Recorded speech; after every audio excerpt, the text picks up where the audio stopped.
यह कहानी बिलासपुर नामक एक छोटे गांव के व्यक्ति ववलू की है, जो पूरे गांव में अपनी मूर्खता के लिए मशहूर है।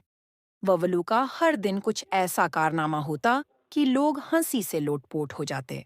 एक बार वावलू शहर जाने का मन बना रहा था। उसने गांव के एक बड़े बुजुर्ग से पूछा। शहर कैसे जाना है? तो बुजुर्ग ने उसे बताया। कि सीधा चलते जाओ। जब एक माताजी मंदिर आएगा तो वहां से वाई ओर मुड़ जाना। वावलू ने बुजुर्ग की बात ध्यान से सुनी और खुशी खुशी शहर की ओर निकल पड़ा। रास्ते में वावलू को एक नदी मिली। उसने सोचा कि अगर वह नदी के पार नहीं गया तो शहर नहीं पहुंच पाएगा। लेकिन पुल तो काफी दूर था और वावलू को तैरना नहीं आता था।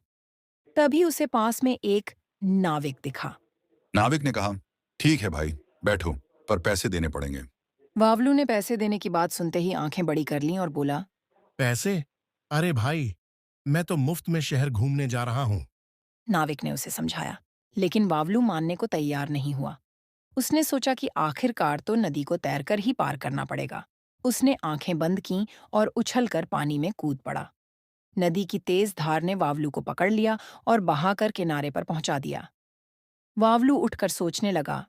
वाह, शहर पहुंचने का कितना शानदार तरीका।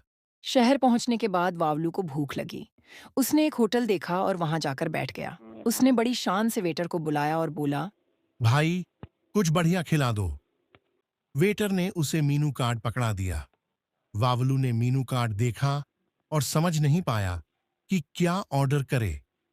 उसने सोचा कि जो सबसे महंगा होगा वही सबसे स्वादिष्ट होगा।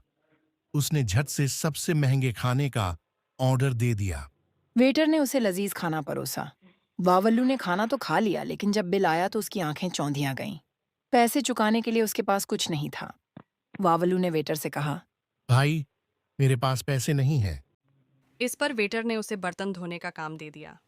वावलू ने बर्तन धोने की हालत में कहा, कभी शहर नहीं आऊंगा। गांव में बिना पैसे के भी मैं राजा हूं। इस तरह वावलू की मूर्खता की कहानी पूरी हुई। गांव वालों ने जब उसकी इस हरकत का सुना तो हंसते हंसते लोटपोट हो गए।